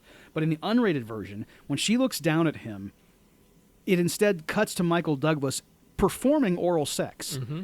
And it's not unsimulated, but it's very explicit. And I don't know how they did this, because you see his face buried in a female pelvic area. Yeah. So either this is a prosthetic, or maybe she's wearing a small flesh-colored G-string. Hard to say, but it's there, and you're like, dang, dude. Yeah, like this is extremely explicit. The whole scene is, right? Yes. Like you said, you don't know how they do this. Like it's, they're doing real sexual acts. It looks like. Right. Like how are they simulating it? I don't know. And I mean, they're sucking on each other's nipples and stuff. Yes. And like, there's that. Yeah. The cunnilingus looks real. Yep. And I mean, even when she's grinding on top of him, it doesn't look entirely real in some instances, but it is like they're really grinding. We get full body shots of them doing these things for 5 seconds at a time. Right. And like they're doing that. He's not in her, I'm sure, but like they are in the right spots, doing the right motions. Because when you're doing like a cowgirl thing, or you can like fake that, I guess, easy enough. Just like don't go near the area, but like but they're touching. But they're like they they are right. touching. Like you're can't still avoid naked this. with somebody, and you're doing this stuff. And I don't know how Michael Douglas. I don't know how he could not like just unconsciously like get aroused. Like it would have to happen. Like how can he like turn his brain to be like, all right, I can't get aroused during any of this. Like it's got to be so difficult, right? You probably are. I'm sure it's happening, and like they have to tie it down and stuff. Like, dude, like yes, shooting a sex scene that's this long, this intense and realistic has to be a nightmare. Yes, because we're only seeing actually even just the final cut, obviously. I mean, like, it took hours for them to do all this stuff. There's all these setups and everything, and you gotta sit there in your robe for however long and wait for them to get the lighting set up. Yeah, I read that it was a 5-day shoot for this scene. 5 days? 5 days of shooting this, and Verhoeven had close-ups of every shot. He had medium shots of every shot. He had wide shots of everything, just so he could manipulate the edit to please the MPAA. Right. I don't think that's the only reason he did that. He probably liked to film it. Paul Verhoeven likes that kind of thing. He probably wanted to see this for 5 days, but that's his excuse. And I can see that as a real excuse. Because if you're trying to just get by with everything you can in the ratings, you're going to want as many different cuts as possible. But, dude, yes, this is an extremely explicit sex scene, and one of the most explicit and graphic sex scenes in any kind of theatrical movie. It really, there's been very few that have matched it since then. Yeah. And that it happened over 30 years ago, and it's still kind of thought of as one of the best ever done. I mean, it's really something. The only one I can think of that rivals it is probably Blue is the Warmest Color. Yeah, I know the shooting was grueling and not a good environment on that set too, so I don't know how it was on a Basic Instinct set. Hopefully, not too bad. Right. But I haven't heard any controversy about this scene. No, I haven't heard that about this scene. Definitely that there was anything bad going on. But if it lasted 5 days, I'm sure it got pretty stressful at some point. 5 days. Yes. Oh my gosh, dude. But yeah. And then But anyway, yeah. Yeah, it gets to the point where like it's mirroring the Johnny Boz thing. Yeah. At some point, she gets out the white silk scarf from out underneath the pillow, and Dude. she just like pulls it out and unfurls it and like looks down at him, and he looks up and he like tries to kiss her and she's like nope, and then she ties him up, and Yeah. she starts to grind on him just like the Johnny Boz thing, and she reaches behind her and you're like oh my god, because the music swells again. You Yep. get Jerry Goldsmith It coming mimics in. the exact scene. And then when she comes down, she crashes on top of him, and she didn't stab him. Yeah, nothing in her hands. Right. She had just, climaxed and fell forward on top of him. And then she unties him, and she cradles him. Yeah. Like, because they've both, I guess, had their moment. Yeah, and- they're like sitting up, like holding each other. Right. And they're shaking from like this incredible moment. Right. Their bodies are trying to like come back down to earth from this, from the fuck of the century. Because that's what Michael Douglas calls it. After they're done, He tells Roxy. they're asleep, and he goes to the bathroom, and he walks, Michael Douglas, fully naked, walks across this set. Oh, yeah. He turns around, and there's Roxy standing there in a leather jacket. Oh, yeah. She's been watching the whole time. And he reacts with surprise, but he's not exactly startled, and he just goes, like, "Well, how long you been standing there?" Pretty much, and then he asks her, "Let me ask you something, Rocky, man to man." And I remember too again that like that line popped the crowd in my screening. Yeah. Like everybody just thought that was absolutely hilarious. Okay. And yeah, You like watching, don't you? And she says, well, she likes me to watch. And then Roxy threatens him. Yeah. She's like, hey, because he's like taunting her, like, hey, you used to have her, now I have her. and he says, I think she's the fuck of the century. What do you think, Roxy? And she says, if you don't leave her alone, I'll kill you. Yeah. You used to have her, and now I have her. And he, Yeah. like, very confidently strides back into the bed. Oh, yeah, ass cheeks and all, man. And he lays down next to her, and she grabs his arm and, like, wraps it around her and holds it and calls him Nicky. Yep. Which, earlier in the scene, that's what his wife used to call him. So now she's calling him Nicky. Yeah, she taunted him with it, too, when she, like, asked him how much cocaine he'd done when he shot the tourist. And it's like, Nicky liked it too much. And so... and also, like, yeah. right before, like, the big climax scene, like, there was a moment when he was on top of her, and, like, during the thrusting, she, like, dug her nails into his back. And it's a real good special effect where, like, the blood just, like, it's, like, she slices him open pretty good. yeah, a good Rob Bottin like, Yes. nail grind. Uh-huh. Yeah, blood coming out. It's awesome. Good stuff. Yep, the fuck of the century, everybody. And so he wakes up, she's gone. And it turns out she's down at the beach. And he goes down and sees her. And he's on cloud 9, right? Like this was the best sex anyone has ever had in the history of sex, right? Yes. Like out of all sex sessions ever, this was the best. It's in the annals of sex, yes. So he's out there and he's just smug and starts talking to her about how he tells her it was the fuck of the century. Yeah. And she's like, well, it was a good beginning. She's not that impressed by it. No. And they start walking down to, like, because her house is on this cliff, and they walk down her private staircase there to the beach. And he's talking about how, like, he still thinks she did it. Yeah. She's still his number one suspect, and he's still investigating her, but he wants to continue their sexual relationship. Right. Yeah. Like, I love how they're completely comfortable with each other's roles and their motivations in this relationship. And they just don't give a fuck or beat around the bush about it. The whole time, he's telling her, I'm going to get you. Right. And the whole time, she's like, no, you're not. Yeah. She says, you'll just fall in love with me. He goes, I'm in love with you already, but I'm still going to nail you. It's so good, man. And I think she likes how honest he is about it. Like, she knows he's going to fall in love with her. That's what she does. She's bringing these men in. And she's supremely confident that she will prevail. Yep. She's like, yeah, you're not going to get me to confess my secrets. Yeah. It won't happen. Right. Yeah, and at one point he admits like he's in over his head, but he likes it. He just straight out says it. Yeah, I know I am, but this is the fucking best. And when you're this, like, I guess, sex drunk from this woman, I guess you would feel that way. It's like, well, maybe it is worth it, but Yes, it's not, yes. Nick. It's not. And so I guess later on he ends up going to a cowboy bar and he finds Gus there. I guess this is where Gus hangs out, at the cowboy bar. And so he goes in, he tells him that, I fucked her. And Gus is so drunk. They go to like a diner and he keeps yelling shit about how they fucked. And like all these other patrons at this restaurant are like, why the hell is this guy like so loud and vulgar and obnoxious? Yeah, he slams a spoon down. How could you fuck her? God damn, you fucked her.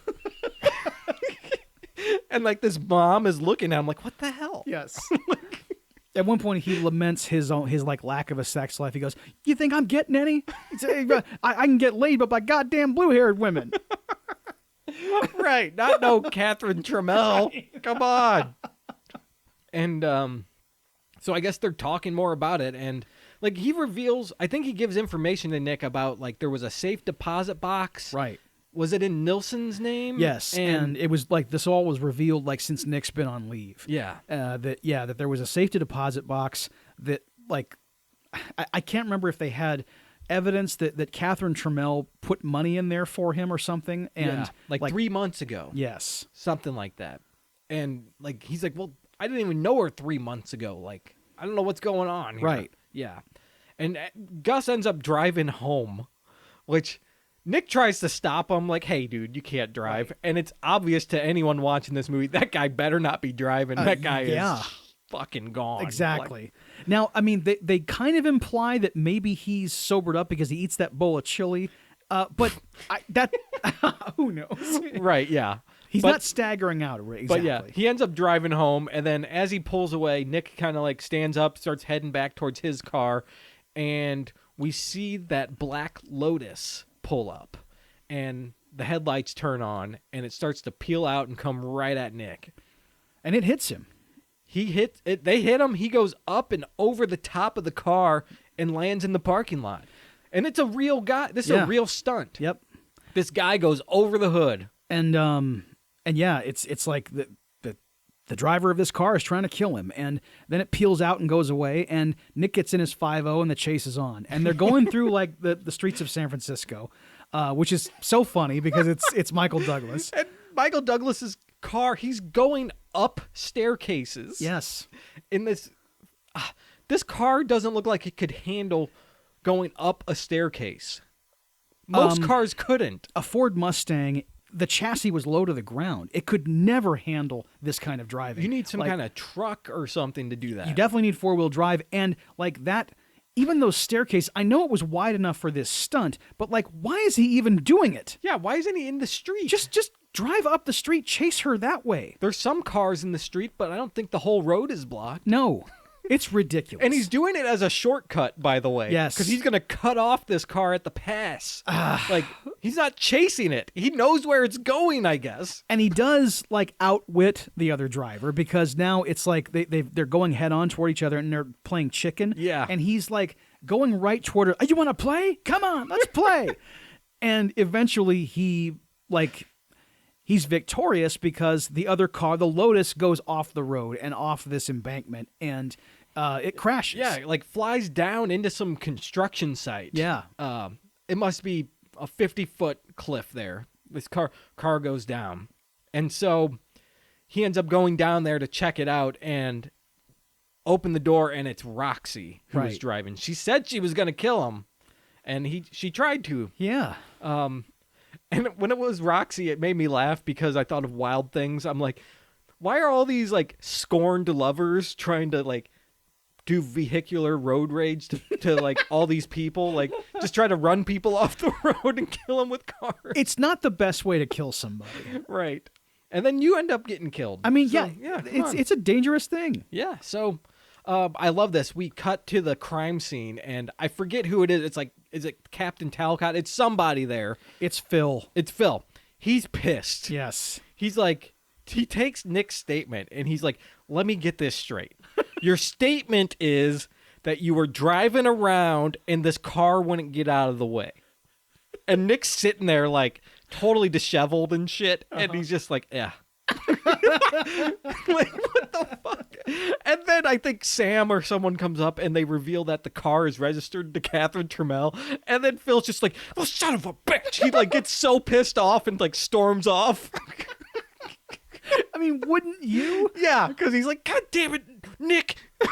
I mean, because like Phil full on told him like before, she's fucking with you, Nick. Stay away from her. And now this happened. I just love that reaction. He's just so unbelievably mad. And dude, I mean, what does Nick do? The first thing he does, like the next morning, he drives to Catherine Trammell's house. I know, right? He goes to the beach house. He walks in, and she's like in mourning. This is unlike anything we've ever seen from her. Yes. She's crying. She's just looking out the window. She's in a blanket, and she is like sad that Roxy died. Like, Sharon Stone is a great actress. Yeah. And she completely sells it. I agree. That, like, you know, like, this is Catherine Trammell at her most vulnerable. This isn't the deadly Black Widow that That's we've right. come to know. I love Sharon Stone in this. She's so good with all these angles of the character. We talked about Matt Dillon a lot on Wild Things, about how he's playing both sides of this coin incredibly well. Sharon Stone's doing the same thing. And she even has more range with this character. Yes. Like, extremely more range. It's a really complex performance. It's wonderful. And so Nick ends up comforting her. Right. And while they're hugging and she's crying and stuff, she whimpers out something about, do you think I told her to kill you? Right. Like, because that's what the audience might be thinking. Either she did it on her own, or we've seen Catherine being some kind of mastermind with Nick already. Like, maybe she planned this. And she's also, like, hurt that she that Nick thinks that that's what she would have done. Right. And so he's holding her, he kisses her, cuts to them lying naked next to a fireplace, and they're talking about the case. I think she says something like, well, do you think Roxy killed Johnny? And like, no, she was never jealous before, so I don't know what the hell's going on with that. And she reveals some important information to Nick here. She says that there was this woman named Lisa Oberman in college that fucked her, but then also tried to become her. Like, started dressing like her, dyed her hair, like, was doing this, everything she did, was almost trying to become her. Yeah, she had this stalker in college. Mm-hmm. And Nick says something about, like, I thought you never revealed your secrets. And she goes, I never used to. And, you know, it's like, oh, what is happening here? Are they falling in love like a normal couple? Wow, she's actually becoming vulnerable to this guy. This is amazing. Right. Yeah. And so he ends up like going to like investigate this name, Lisa Oberman, with like the records at Berkeley. And they don't have any records on file. Like, they're like, we don't know who you're talking about. No one was here with that name ever. Mm-hmm. And he goes back to Catherine and confronts her about that. Like, hey, you know, there wasn't anyone with that name there. And Catherine kind of gets pissed off about this. She's like, what are you doing, checking up on me or something? Like, you don't just want to talk to me? Like, which I don't think she should be surprised, because they've been very forthright with what both of them are trying to do in this relationship. It's so hard with this movie to see scenes like this, knowing what we know. Yeah. Because having seen it multiple times. Yeah. Because if you have that knowledge, this scene is very different. And when she like indignantly gets back into the car with she's with Hazel Dopkins, and she just goes, I said Hoberman. And then we cut to him back at the phone. Like, he's calling Berkeley again, and they have a record of Lisa Hoberman. Yep. And then he has Sam look her up because he can't get in the system. Sam, look this name up. Jesus. Lisa Hoberman. And they see the picture of from Berkeley, and they're like, wait a minute, that looks like Beth. And it's a driver's license photo. Yeah, and they pull up a photo of Beth from the police department. They do like a side by side, and Dr. Beth Garner is Lisa Hoberman. Mm-hmm. It's the same exact person. And then it's like, well, what the fuck, dude? This is a development right here. And I love the photography switcheroo with the hairdos. Yeah, yeah. Like you get this like The bang goes one way, and then like, yeah. you see like Jean Triplehorn as a blonde, and then back to brunette, and then like it's just the blonde hairdo is really funny. Yeah, it almost looks like the same photo. They just like Photoshop different hair on it. Like I it know. almost looks like that. Yes. She has the same expression and everything. And so, yeah, this is kind of a big reveal. Like, Yeah. Okay, so we knew that we knew that Beth knew Catherine in college. Yep. But why is she lying about all this? Why is Beth hiding this stuff? Right. And, when Nick confronts Beth about this information, he is right to ask her, okay, Yeah. like, not only did you said you knew her. Okay, that's something. But you didn't say that, she's accusing you of having been her stalker. Because when he first says to, Beth, so I talked to Catherine Chamel about you, and Beth tells the story that Catherine told. Yep. But it's from the other way around. She says that Catherine was the one doing all this, like styling her hair the same and wearing all of her clothes. Mm-hmm. She was stalking me. Right. Yeah. And why didn't you mention this, Beth? Yes. This could have been useful at the beginning of the investigation. Right. She says, well, I was kind of embarrassed about it, that I'd slept with the suspect. And it was one time, it was an experiment in college. I slept with a woman and I was embarrassed. I didn't want to talk to you guys. All you crazy men would just be like making fun of me the whole time. Yes. And That's understandable. and not taking it seriously. Right. And she says, yeah, Catherine is setting me up. Like, I swear, it's the other way around. Right. It's a good scene because it sets up doubt in the audience. Like, well, all right, well, who do we trust now? Like, we have no idea. There's both. They both are equally good suspects, I think. Yeah, and that they both.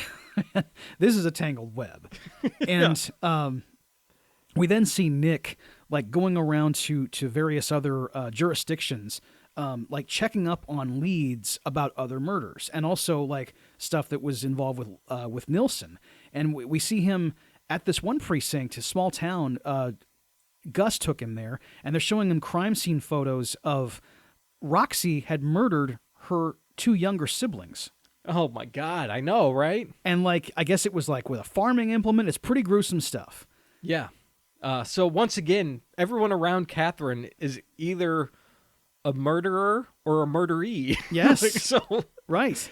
Roxy was in just the same. Yes. And, Then he goes and he visits another like police, some other town, and he's talking to this sheriff, and this guy tells him that like, first he goes to this hospital and he asks about like Beth Garner's ex-husband. Yeah, yeah. Dr. Garner. Yes. He's asking about that guy, and the person at the desk isn't really sure who he's talking about, and then this other woman's like, wait a minute, Dr. Garner, he died 5 years ago. Like, he was shot. Mm-hmm. And so that's some kind of big shocking reveal here. He was shot because there was like another woman involved or something like that. Right. And I think it turns out that it wasn't his girlfriend, it was his wife's girlfriend. Because Catherine and Beth were in a relationship, Dr. Garner was murdered? Is that what's happening here? That seems to be the implication. Yeah. And yeah, the way that whole reveal of like, because the sheriff there says, Nick asks, well, he had a girlfriend. He goes, no, she did. And I forget that actor. I've seen him in a bunch of things. Yeah, This guy, I he's know. always a cop or something. He is. The guy's name is Jack McGee. Okay, yeah. And I felt like this was so random, actually, how Nick got to this guy. Like, Yeah. and how he just knew all the precise information. Well, I guess he got there. He got to that sheriff because of the hospital information. When that nurse told him that Dr. Garner had been shot, he went to that town's police department and asked him about the case. Okay, all right. And I think it also turned out like Nilsson was asking about the case like Yes. 5 years ago too, so he's involved somehow. Yeah, the sheriff says that Nilsson... This is where I got a little confused. I'm like, all right, I so know. what's actually going on right now? Because I guess Marty Nilsson had come to that department because when Nick was being investigated for the shootings, they all knew about him and Beth having their relationship. So then he dug up some stuff on Beth and then went there and then found out about this stuff. So now he knows about, like Beth's improprieties. So why was Beth's husband, Dr. Garner, murdered? Do we know why he was murdered? Or is it just another Catherine was around this somehow and he died? I don't know. Okay. I've never figured that out. But yeah, there's a good scene. I think it might take place before this or after this scene, but it's a very short scene where Gus and Nick are fighting with each other on some dock On a somewhere. pier, yeah. They're like arguing about whether Beth did it or whether Catherine did it. And I think it's right after those scenes that we just discussed. And because they're both giving each other the rundown of what right, and they're both found. explaining each situation and why it makes sense, and then they're both defending each situation. And one I think Gus thinks Beth did it, or Gus thinks Catherine did it, and Nick thinks Beth did it because they're taking sides, and they get in this real heated argument about it. And Nick ends up like storming off, like, "Well, fuck you," and like walks away. And Gus is like screaming at him, like, "Hey man, where you going? Come on!" Right. And I just love how the scene ends with Michael Douglas storming off. He's so upset about it. I love the scenes with George Zunza and Michael Douglas, like either arguing with each other or being friendly. They're both really good together. They're good together. This is my favorite one. Yeah. And so then Nick ends up going home, and Catherine is waiting at his place, and they end up, having sex, and they're lying there and they're talking, and he ends up telling her, like, "Hey, I've got a new ending for your book." He says, in the end, he doesn't die, and they live happily ever after. And her response is, "It won't sell. Somebody has to die." Why? Somebody always does. Ooh, man. Uh-huh. Yeah, so, and we know her books always mimic real life, right? Yes. So, or real life mimics the book. And it's important to know, too, that like right now they are still... They've connected. They're having an actual relationship. They haven't gone on a date exactly yet, but they're behaving like a couple that is falling for each other. Yeah, they are. They are both kind of just gravitating towards each other. Yes. And they're confiding in each other. Maybe not entirely openly, but like you said, this is more than just them hanging out and fucking. Yeah. They're actually emotionally connecting with each other. So, I guess maybe a few days later, I don't know how long, but like, he ends up going over to Catherine's house, and he sees that some pages of her book that she's writing about Nick are printing out, and apparently the book's done. Yeah. They're making prints and sending it out and stuff. Yeah, the book is called Shooter. Shooter? Yeah. Okay. You look at the... Oh, that's right, because they call him Shooter. Yes, and you see the cover art is on the desk. And there's this like badge with like a crosshair in it. Yeah. And, Shooter by Catherine Trammell. Actually, it's Catherine Wolfe, her pen name. Yeah, yeah. And I love the whir of the MS-DOS, printer. Mm-hmm. And you see it coming out in the sprocket holes and everything. And Yeah. he's looking at it. And there's a close-up on one of the pages that's printing, and you see, like, it says, Shooter's partner is in the elevator, and his legs are sticking out. He's been killed. Yeah, puddle of blood. Puddle and all of this blood, stuff. right. Yeah. And You blink and you miss it. You got to be yeah. reading the page as it's printing. Yeah. Right. You got to really concentrate. And then Catherine walks in, and like Nick is really happy to see her, and he like embraces her, and she's being kind of standoffish a little bit. Yeah. She's like, "Well, I finished my book, Nick. Yeah. Goodbye, Nick. It's over. Didn't you hear me? Your character's dead. Goodbye." She's pushing him away. It's devastating. It is, because just a few moments earlier they were lying arms in arm. Right. Like having a best, like a great romance is beginning. Yes. Right. And we shouldn't be completely shocked here, because we've known from the beginning that she's using him for the book, and he's known that too. But we didn't expect her to immediately just turn it off. Yes, because I mean, like, it's literally she hits save on her computer, and that's the end of the relationship. Right, yeah. I mean, sorry, Nick. Control S. You're done. Man, she's cold. And he's upset about it. Like, he's actually upset, and he's pissed. He says, "This some kind of joke? We're playing games here?" And she says, "Games are over, Nick." Yeah, it's a heartbreak for him. Oh, yeah. Because, like, if you put yourself in this situation, like, he went over there thinking, I'm seeing my girlfriend, and instead she tells him, no, get out, we're through. Yeah, I've gotten what I want out of you. Yes. Leave me alone. You mean nothing to me. Yeah, you knew I was using you for this book, right? You knew that. It's over, man. Wow. That sucks. That is cold. And she doesn't even use any kind of tact either. Like, she's just blunt. Like, she's been with everything throughout the whole movie. We know she's like that, but we didn't expect it. Like, be a little more courteous. Oh, that's just not Catherine Tramel's It's not style. her, though. So No. what are we expecting? Right. But yeah, it's a good scene. It's a really good scene. Yep. And so he's pissed off and he leaves. And Gus picks him up at this point. yeah, Gus ends up picking him up. And he says something about, like, we've got her old roommate from Berkeley. We're going to go see her at this apartment or something. I don't know how this kind of, like, came up. Yeah, this whole thing is very confusing. I've seen the movie double-digit times, Yeah. and I still don't fully get it. But apparently, what Gus has this lead. He's got the old roommate from Berkeley, and he's supposed to meet her there. And she's got all this information on Catherine Tramell and on Lisa Hoberman. And they were supposed to meet at this place on the 4th floor of this facility. Yeah. It's like an apartment or something, right? I don't know if it's an apartment or a hospital, because who knows what it is. But they're about to get out of the car, and, like, Gus tells Nick, "No, sorry, you're on leave. You can't come with me." Yeah. So he's sitting there waiting. Gus goes up to the 4th floor. And this whole thing with the elevator is also very confusing, too, because Gus hits floor number 4, but it seems to stop on every floor, even though there's no one there. Right.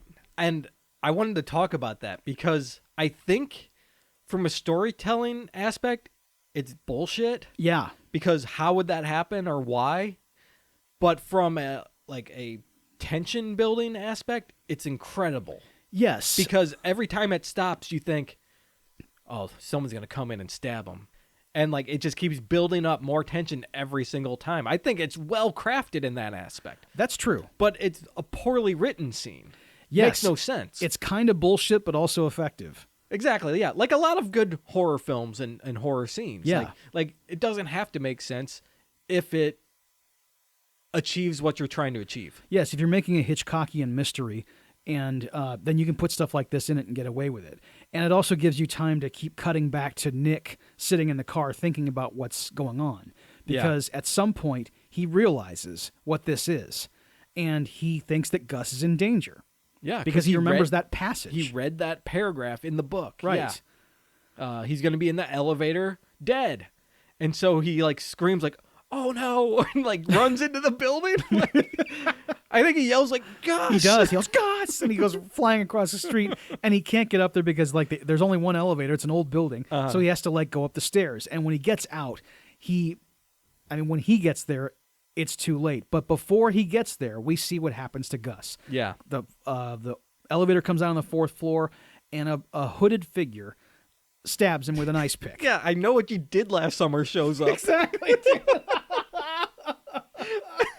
Yeah, like it's some kind of, like, trench or raincoat, black rain jacket, and, like, they have an ice pick, and the hood is up, and the face is obscured, and they just lay into him with this ice pick, and there's blood spurting out and everything. He's on the ground in a pool of blood, and yeah, this guy's toast. It's the death that we should have gotten in, because this death is the same as it is in the R-rated cut, as unrated and R-rated is the same thing. Mm-hmm. But, like, the explicitness of it is like fully there in both cuts, and it's what we were, like, cheated out of in the first scene with Johnny Boz. Yeah. Like this, I guess because Gus isn't nude, the MPAA said, "Oh yeah, stab him as much as you want." That's fine. Sure. Yeah, there's no sex. It's fine. Oh, you got Rob Bottin on it? Great, congratulations. Yeah, it's gonna be great. It's a wonderful scene. Right. And yeah, it's very effective. It's a good kill. The The jump scariness of it works. Yeah. Because we know something's going to happen, and then all of a sudden, there you go, you're dead. And I love George Zunza. I mean, he really knows how to die in a movie. Like, he just collapses. He's pretty good at it. It's so good. And he's just laying there in this pool of blood. And when Nick gets up there, he sees the open elevator door, just like from His Shooter. legs are laying out. Yes. Yeah. And he goes over there and he like tries to, he thinks he can maybe save Gus. You're not saving Gus. Gus is gone. No. And so he grabs the gun. Right. Because he knows someone's here killing people. He grabs Gus's gun, stands up and looks around, and from the other staircase, Beth comes out. And she's, why is she here? Right. Nick is asking her, like, what are you doing here, Beth? Don't move. He's like pointing the gun at her and stuff. She has her hands in her pockets. It's like, he's pointing this gun at her and he goes, you still like girls, Beth? Jesus. Yeah. Like, what are you talking? Dude. Not the time. No. I guess because, we know why. Like, because, all right, so you're obsessed with Catherine, aren't you? You're killing people. You want to be with Catherine. And you're going crazy. And he is getting closer to her, don't move. And she's got her hand in her pocket. And this is another big cheat. I don't like this at all. She has this fearsome look on her face. And she is like, got one shoulder toward him, like she's coming toward him. Hiding a shotgun behind her coat. Like she's armed. Yeah. And her hand is in her pocket. And it looks like she's about to go for a gun. And he shoots her. Yeah. I agree with this one, Dave. Okay. Because I saw this and I'm like, why is she behaving this way? Right. Especially after the reveal of what she had in her pocket. Because he ends up blasting her because she doesn't take her hand out. Yeah. Just kills her right there. Blam. And she falls down dead. And he goes over to her and we see what was in her pocket. In her hand is the Bart Simpson keychain. It was her keys. The second she sees Nick and he's got the gun, she should put her hands up. Exactly. If she's innocent. Exactly.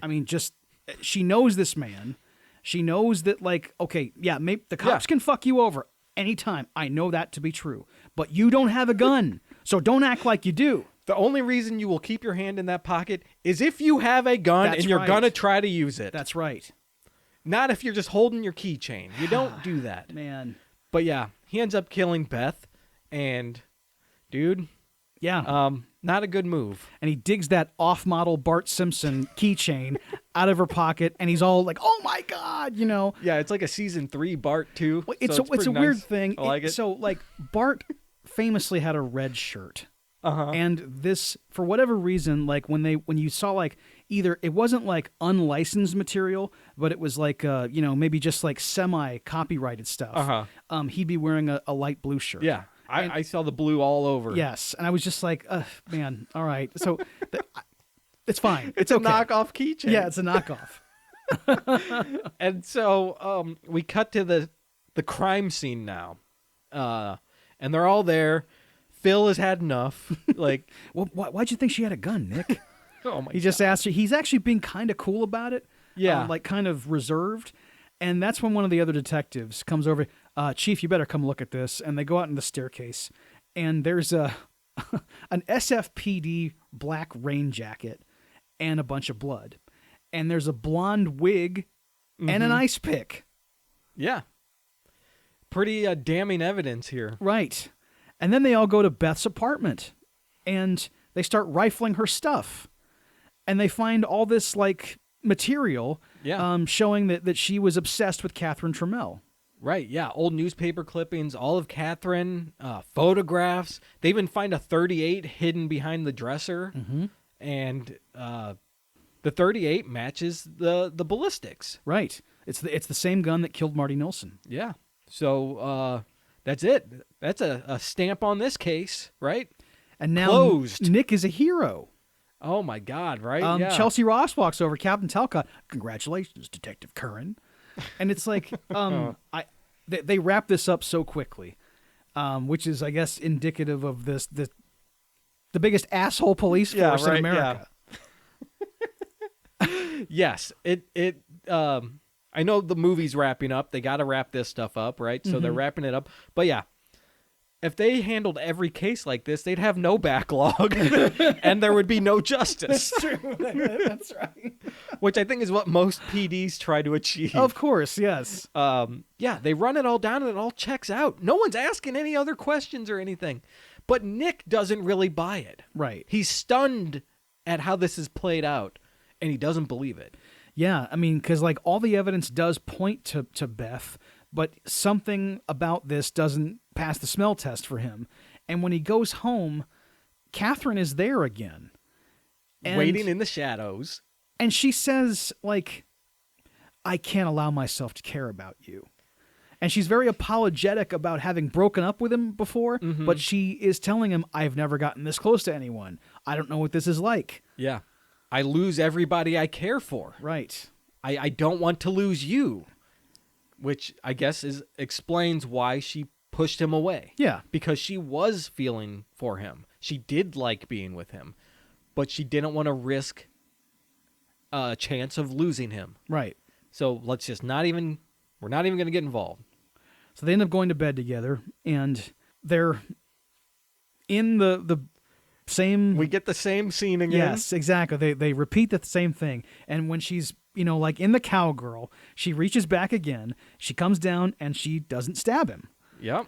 And afterward, they're having cigarettes, and she goes, what happens now? He repeats a line that Gus had said earlier. He said, we fuck like minks, raise rugrats, and live happily ever after. And she says, I hate rugrats. And he repeats the line, but he omits the rugrats. Yeah. And fuck like minks, live happily ever after. yes. And the camera take a drag. Pulls down to her arm overhanging the bed. Mm-hmm. And she looks like she's going through something. She's thinking about something. She's detached somehow. Right. And he can kind of tell. And he turns over to put his cigarette out. And the music swells. Mm-hmm. And it looks like she's about to do something. Yep. And instead, she just grabs his face and they start kissing and going at it again. Yeah. We're thinking, oh my God. But she looks at him with her arm hanging down for a moment as if she's contemplating, a great murder that's about to happen. But she just reaches her hand up, grabs him, and they smooch. Start to fuck like minks again. Yeah. It's another fake out, just like the last two versions of the sex scene where we think she's gonna kill him and it doesn't. Right. And so they're starting to do it, right? And the camera moves down from them on the bed and goes past the mattress towards the floor, and it stops on the ground there beneath the bed. Is an ice pick just sitting there. So there was an ice pick where she was reaching. But she must have changed her mind. She changed the ending of the story right at the last minute. And I don't know if this means that Nick and Catherine are going to be together forever, or if she's just deciding, I'm not going to murder him in this moment. Yeah, because this is the fuck of the century. Yes. Because if she was ready to kill him tonight, that means that impulse is going to be there again at some point down the road. This also means that she set all of this up. Yes. She framed Beth. She's got Nick right where she wants him. And she probably has committed every murder they've been suspecting she was involved in. They were right about her from the start. And when she killed Johnny Boz, she knew how the investigation was going to play out. And she had already purchased Nick's psychological profile. Mm-hmm. And this was all carefully orchestrated, for the last year. I mean, she is a serial killer, and she's getting off on planning these kills. Like the Johnny Boz thing was just like a stepping stone. I'm doing this to like for the real target. Nick Curran is who I want. Right, yeah, that was the final target. Right, but I'm going to mess with him psychologically first, and I'm going to write an entire novel. Yeah, I'll make millions on that novel. Right. And I'm going to have great sex. And, dude, she's evil. She is. And actually, there was another thing, too. Like earlier, when she came over to the house, she brought a gift for him. It was like one of her first books. And it was this, about a little kid who killed his parents in a boating accident. And he asked her, did you write that before or after your parents? Right. She says it was after, right? Yeah. And she says, he asks her, well, why did he do that? And she goes, to see if he could get away with it. Mm-hmm. Yeah, and I mean, it's a good ending. And Yeah.